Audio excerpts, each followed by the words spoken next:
En fait, c'est parce que je veux rester éternellement jeune. C'est pour ça que quand vous m'invitez, je viens reprendre de l'énergie chez vous. Écoutez, j'ai un discours qui est un discours très officiel, formalisé, réfléchi, cadré. Je vais commencer par ça. Et juste à la fin, je ferai quelques remarques en freestyle qui me semble pourrait intéresser les étudiants qui sont avec nous. Donc merci Sif Alidin pour ton invitation. Merci à toi et à toute l'équipe pour ce que vous faites pour les jeunes ici à l'université Mohamed V. Donc c'était vraiment un plaisir d'être ici aujourd'hui à l'occasion de cet événement consacré à la promotion de l'entrepreneuriat étudiant, un sujet crucial, comme vous le savez, pour notre pays et notre capitale de jeunes étudiants marocains. Je remercie chaleureusement M. Faïd Bacha, doyen de la faculté des sciences juridiques et sociales de Rabat de l'université Mohamed V pour son invitation. Pour commencer, je souhaiterais partager avec vous quelques chiffres. Les jeunes âgés de 15-24 ans, c'est vrai que vous les accueillez un peu plus tard, mais c'est pas grave, parce que ça donne une idée de si vous voulez, l'environnement pour cette population. Donc les jeunes de 15-24 ans représentent 16,2% de la population totale, soit 5,9 millions de personnes. Cette jeunesse marocaine, et on le dit, on le redit, mais est-ce qu'on agit assez là-dessus? C'est une question que je soumets à votre appréciation. Donc je dis, cette jeunesse est un atout majeur et une ressource inestimable pour notre pays que nous devons valoriser pour atteindre des objectifs ambitieux de tout, du nouveau modèle de développement, mais comme je me pose la question sur le nouveau modèle de développement, on dit pour tout modèle de développement. Le Maroc dispose ainsi d'une réelle opportunité de capitaliser sur son dividende démographique, comme vous le savez. Cependant, bien sûr, aucune opportunité n'est éternelle. Et aujourd'hui, on constate une hausse exponentielle du taux de dépendance démographique qui est aujourd'hui de 60%. Et donc cette fenêtre démographique qui s'est refermée vers 2040. Taux de dépendance démographique, c'est-à-dire c'est pour 60%, c'est-à-dire qu'il y a 60% de la tranche en dessous des 15 ans et au-dessus de 60 ans. Donc il y a 60 personnes qui dépendent, pour 100 personnes qui travaillent mais qui ne travaillent pas en fait, qui sont dans la tranche de 15 à 60 ans, 100 sont dépendants de ces gens-là. Et cette tendance est une tendance, je dirais, qui est haussière. Et donc cette fenêtre démographique que nous avons, qui est en fait de dire, nous avons une jeunesse aujourd'hui qui peut participer à la vie active, et donc plus la population active est importante, plus on peut espérer qu'on aura un développement économique important. Cette fenêtre va se refermer à horizon 2040, et ça vous explique pourquoi, par exemple, les Allemands ont décidé d'accueillir autant de personnes sur leur territoire, vu la vieillesse de leur population. Alors malheureusement, les statistiques préoccupantes quant à l'insertion des jeunes dans le marché du travail témoignent d'une réalité récurrente, celle d'une valorisation insuffisante. C'est ce que je disais, si on a des ressources mais qu'on ne les utilise pas, ou qu'on ne les emploie pas, ou qu'on ne les valorise pas, ben ça ne sert à rien, à la limite de les avoir. Je suis provocateur là-dessus, mais c'est un peu pour dire que ça ne suffit pas d'avoir une jeunesse. Quelles sont les opportunités qu'on donne à cette jeunesse? Alors le taux de chômage des jeunes de 15-24 ans, aujourd'hui il est de 35,3%, c'est les derniers chiffres qu'a sorti le HCP la semaine dernière. Mais quand on parle au milieu urbain, ce chiffre passe à 49,6%. C'est-à-dire un jeune sur deux, en milieu de 15 à 24 ans, dans les villes, est inoccupé. C'est vraiment quelque chose, je dirais, qui est assez préoccupant, je dirais. Alors, quand on regarde le taux de chômage chez les jeunes qui ont le baccalauréat, il est 4 fois plus élevé que celui des jeunes sans diplôme. Donc, alors il y a quelqu'un qui, c'est là où corrélation et causalité sont différentes, mais quelqu'un pourrait dire donc il faut mieux qu'il n'y ait pas de baccalauréat pour aller trouver du travail. C'est une corrélation, mais ce n'est pas une causalité. Donc face à cette situation, qu'est-ce qu'il faut faire? Alors, clairement que l'entrepreneuriat apparaît comme un des canaux les plus prometteurs pour une intégration optimale des jeunes dans le processus de développement. Mais là, je vais dire aussi, je vais m'arrêter, je vais dire tout de suite quelque chose, que je reprendrai à la fin. Mais l'entrepreneur ne va pas tout résoudre. En fait, il faut que l'économie crée beaucoup plus d'emplois, d'une manière générale. Mesdames et messieurs, cette idée que l'entrepreneuriat apparaît comme prometteur est une idée qui est de plus en plus partagée, non seulement par les jeunes, mais aussi par les pouvoirs publics. Et donc, il est de notre devoir de tout mettre en œuvre pour promouvoir et soutenir l'entrepreneuriat en général et l'entrepreneuriat étudiant en particulier au Maroc. C'est une voie essentielle pour créer de l'emploi, de la richesse et de l'innovation, tout en permettant aux jeunes de réaliser leur potentiel et de contribuer au développement de notre pays. Le gouvernement marocain a déjà mis en place plusieurs programmes pour encourager la création d'entreprises, telles que la création du statut d'auto-entrepreneur, la mise en place de programmes de financement dédiés à l'entrepreneuriat innovant et aux start-up. Intelaka, je ne sais pas si l'entrepreneuriat innovant Binatna, ainsi que des solutions dédiées à l'entrepreneuriat innovant et start-up telles qu'InnovStart, oui, InnovIdea, InnovRisk, proposé par Wilcom, en plus de CDG Invest, UM6 Venture et l'introduction du crowdfunding. Donc il y a effectivement beaucoup d'outils qui sont là, qui peuvent favoriser juste l'entrepreneuriat ou ce qu'on peut appeler l'entrepreneuriat innovant.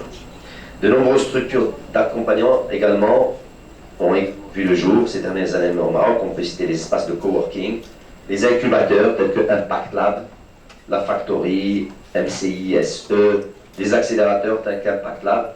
Il faut que les jeunes allez voir Impact Lab, allez voir ce qu'ils font sur leur site web. Sénat belge, avec son partenaire qui est d'ailleurs devenu son mari, font des choses juste extraordinaires, ici au Maroc, mais dans plusieurs pays dans le monde. Donc vraiment, c'est un très très bel espace, et en fait une très belle aventure qu'ils ont menée et qui donne de très bons résultats. Au niveau international, les programmes d'incubation virtuelle, Google for Startups Accélérateur, Google for Startups Accélérateur, MIT Launch offre également un accompagnement à distance aux entrepreneurs via des webinaires, des forums de discussion et des logiciels de gestion de projet. Il est également important de souligner l'existence d'acteurs majeurs tels que Y Combinator. J'en avais parlé la dernière fois que j'étais venu ici. L'accepteur le plus connu et précieux de la Silicon Valley qui a accompagné des startups mondialement connues, Dropbox, Airbnb, Reddit, ainsi que la startup marocaine de e-commerce B2B, Shally.ma. Donc on peut aussi, vous voyez, avoir de très belles idées ici au Maroc et qui sont accompagnées par les meilleurs accélérateurs au monde. Maintenant, ce que j'avais dit aussi la dernière fois, c'est que Y Combinator, beaucoup des startups qu'ils accélèrent, qu'ils accompagnent, la dernière fois, quelqu'un m'avait dit un chiffre, m'avait dit sur les 10 ils accompagnent après 10 par an, sur les 10 qu'ils ont accompagnés, je crois en 2021 ou 2022, 8 n'auraient pas pu le voir le jour au Maroc à cause de la réglementation marocaine. Donc, elles auraient été interdites ici au Maroc. Et donc voilà, ça aussi, c'est des choses sur lesquelles il va falloir travailler. Alors, les universités et établissements d'enseignement supérieur ont également adopté cette tendance en créant des espaces de coworking, des incubateurs et des programmes d'entrepreneuriat pour stimuler la création d'emplois et le transfert de savoir-faire via du mentoring, des formations, des ateliers, des pitch competitions. l'UM6P, pour ne citer qu'elle, s'inscrit dans cette dynamique en tant qu'acteur majeur de l'entrepreneuriat étudiant avec la création de l'Innovation Hub en 2020. Cette dernière offre un accompagnement de qualité pour les entrepreneurs marocains et africains. Le secteur privé est également très actif dans le domaine par les nombreux hackathons qui offrent aux étudiants l'opportunité de travailler sur des projets entrepreneuriaux avec d'autres étudiants, des mentors, des experts, en mettant l'accent sur la création d'un prototype ou d'un produit minimum viable. Mesdames et messieurs, malgré ces initiatives louables, il est important de souligner que ceci reste insuffisant pour amorcer un véritable choc entrepreneurial, et en particulier auprès des jeunes étudiants. Les chiffres de l'entrepreneuriat au Maroc le confirment ce que je viens de dire. À peine 9,6% des jeunes actifs s'orientent vers l'auto-emploi entrepreneuriat. La majorité restante est répartie entre le salariat puis le travail non rémunéré, surtout pour les jeunes femmes. En plus, les jeunes de 15-24 ans représentent uniquement 15,6% des détenteurs de statut d'auto-entrepreneur. Mais ce qui est intéressant à relever, c'est que ce n'est pas l'envie de devenir entrepreneur qui manque.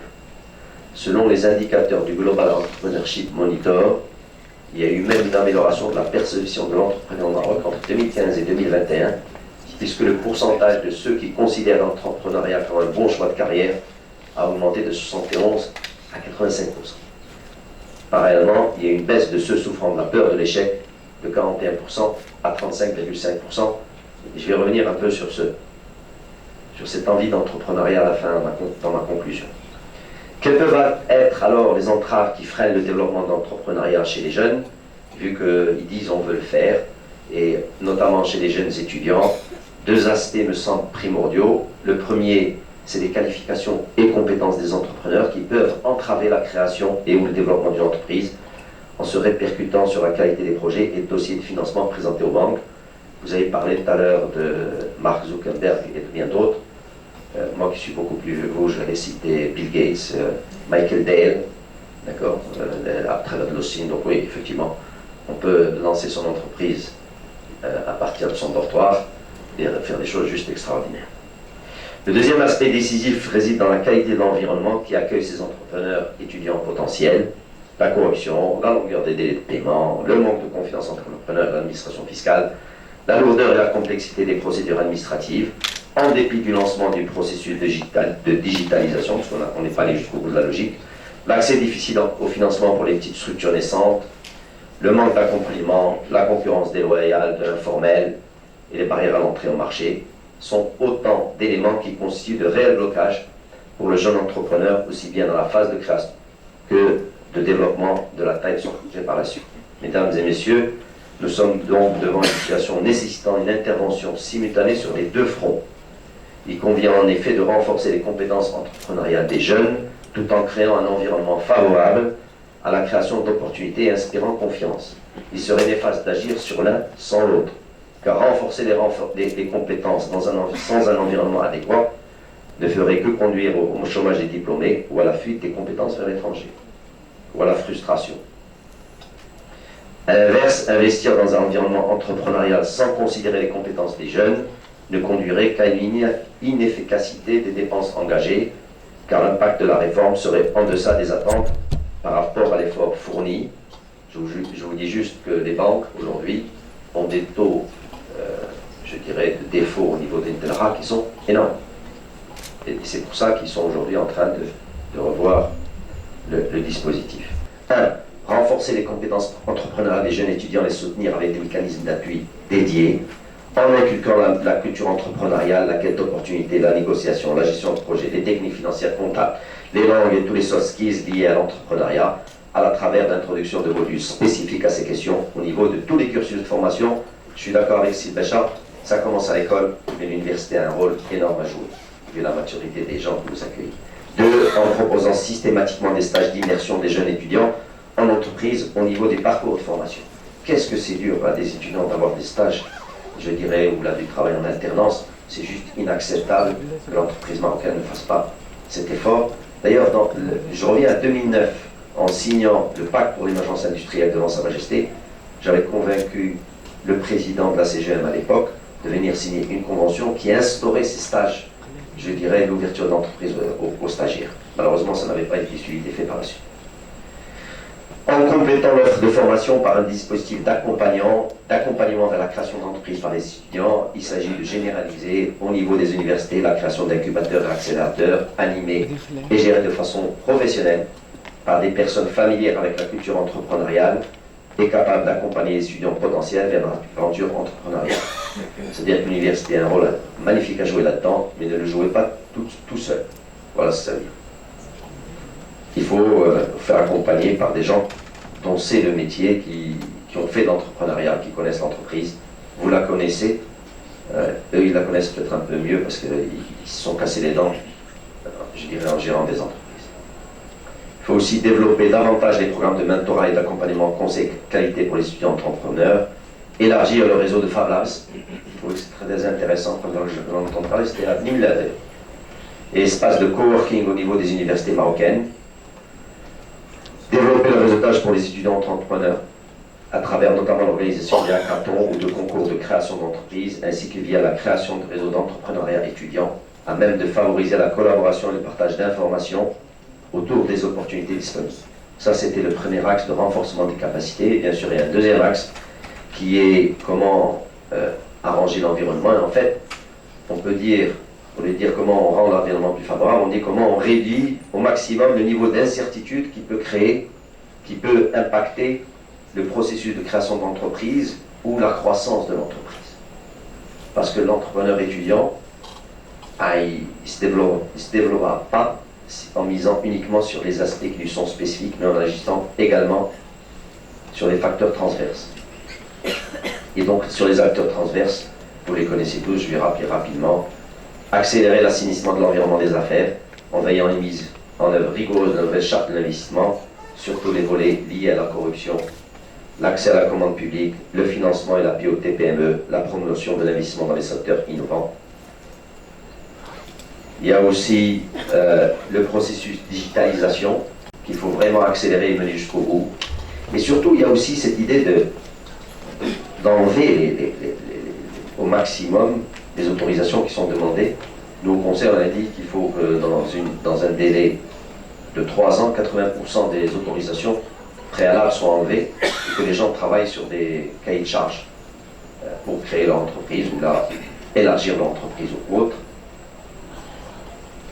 Diversifier la palette des formules de financement dédiées aux startups, à l'innovation, à l'appui à la R&D, capital risque, les fonds d'amorçage, crowdfunding. J'ai cité des chiffres ici il y a quelques semaines où je parlais vraiment du très très faible montant sur plus d'1 milliard qui est en fonds capital risque pour l'Afrique, le Maroc, 4, 6 millions une année, 10 millions une autre. Et donc, on n'est vraiment même pas sur la carte. Finalement, élargir l'espace d'opportunité pour les futurs étudiants entrepreneurs en nouant des partenariats de coopération entre les universités et les entreprises privées pour créer des projets innovants autour de sujets et secteurs choisis conjointement et qui répondent mieux aux besoins du marché. Je suis de plus en plus convaincu, on l'a dit dans le nouveau modèle, que l'université doit être au centre de tout l'écosystème régional. L'université peut jouer un rôle magnifique. On parle aujourd'hui d'entrepreneuriat, mais on peut prendre différents sujets d'université en s'ouvrant, en collaborant. Et normalement, c'est l'entreprise qui doit aller plus vers l'université. Mais si Hadia al-Hala, aller plus vers les entreprises, que je voulais que je vous dise. Voilà, donc voilà un peu, si vous voulez, les différentes états des lieux, les différentes recommandations. Maintenant, laissez-moi juste en quelques minutes parler plus aux étudiants qu'aux professeurs et administrateurs ici présents. Combien de vous veulent faire de l'entrepreneuriat? 1, 2, 3, 4, 1, 5, 6. Bon, déjà, vous faites mentir. Je vais vous compter juste pour augmenter les statistiques. Déjà, vous faites mentir les chiffres que 85% de jeunes veulent faire de l'entrepreneuriat. Quand on pose ce genre de questions, là, beaucoup de gens répondent oui, même s'ils pensent que non. Parce que c'est bien de dire je vais faire de l'entrepreneuriat. Mais voilà. Mais quand je vois ce pourcentage, déjà c'est un pourcentage important. C'est bien.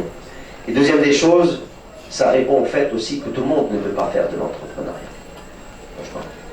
Quand cette idée que si on dit on veut pousser tout le monde à faire de l'entrepreneuriat, c'est une fausse bonne idée.